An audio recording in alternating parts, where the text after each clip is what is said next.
The conspiracy exposed in Bavaria was of an entirely different order.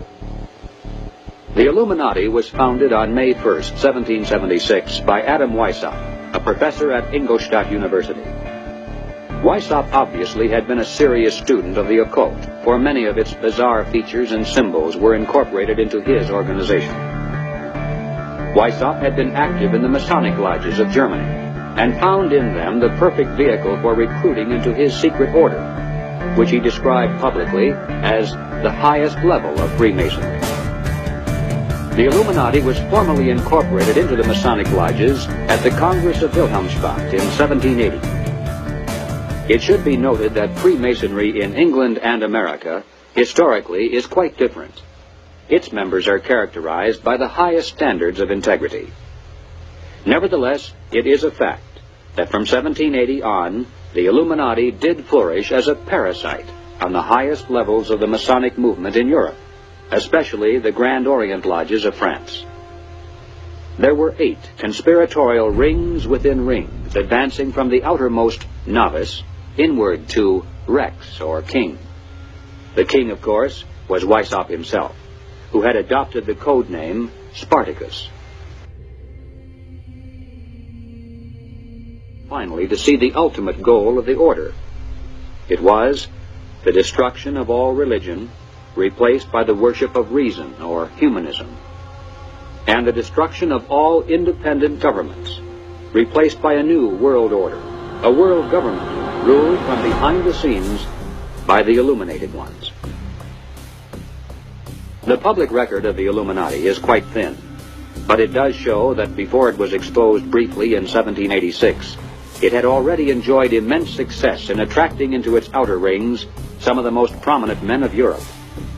Its roster included important names in both government and finance.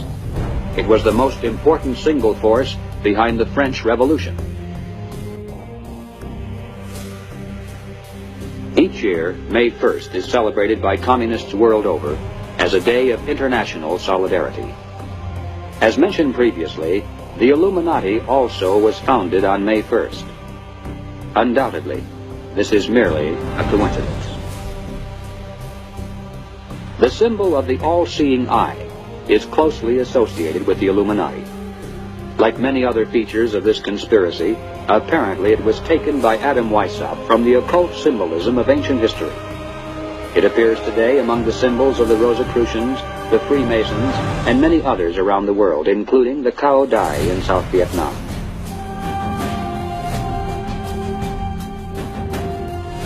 Undoubtedly, it is merely a coincidence that the all-seeing eye now appears on the alternate side of the Great Seal of the federal government, and also on the $1 notes of the Federal Reserve System. At the bottom of the seal, in Roman numerals, there is the date 1776. This, of course, is the year of American independence. Undoubtedly, it is merely a coincidence that it is also the year of the founding of the Illuminati. But then, perhaps, none of this is merely a coincidence. Regardless of whether there is one controlling group, or 2 cooperating, or 3 competing, or 4, or 10, in practical terms of what can be done about it, our response must be the same. Conspiracy, as it operates at the highest level in the United States today, rests upon 2 solid foundations and enjoys the protection of shelter.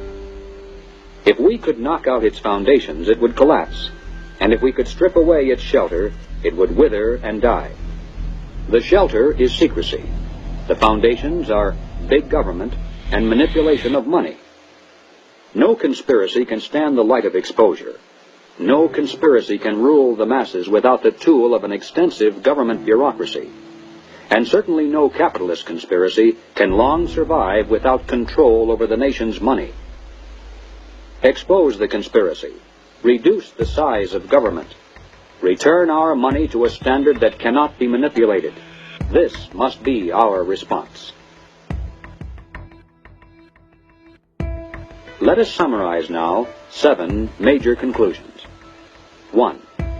There is and has been for some time a conspiracy among some of the richest people in the world. a conspiracy that virtually owns the money systems of the major non-communist nations.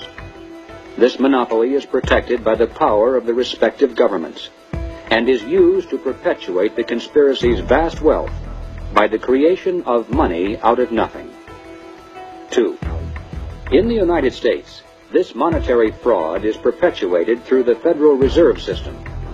Although the executive branch theoretically has some control over this system through occasional appointments, in reality, it is the system and those behind it who control the executive branch.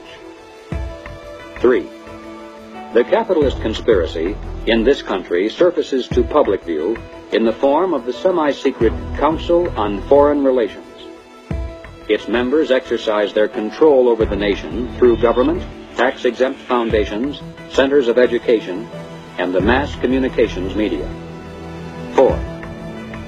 On the surface, the capitalist conspiracy appears to oppose communism. It spends billions of dollars in spectacular military displays of anti-communism all around the world, but never to the extent of seriously harming the enemy, and certainly not to the extent of defeating it.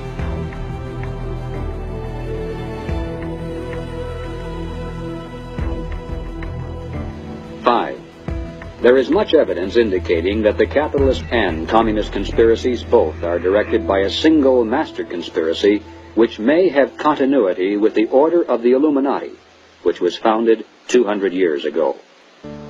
6.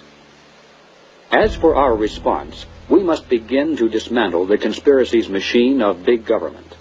We must restore American independence. We must return our schools to local control. We must protect our police forces from federal aid, which is the certain path to a national police force controlled from Washington. We must denounce revenue sharing as a transparent device leading to control over local government. 7.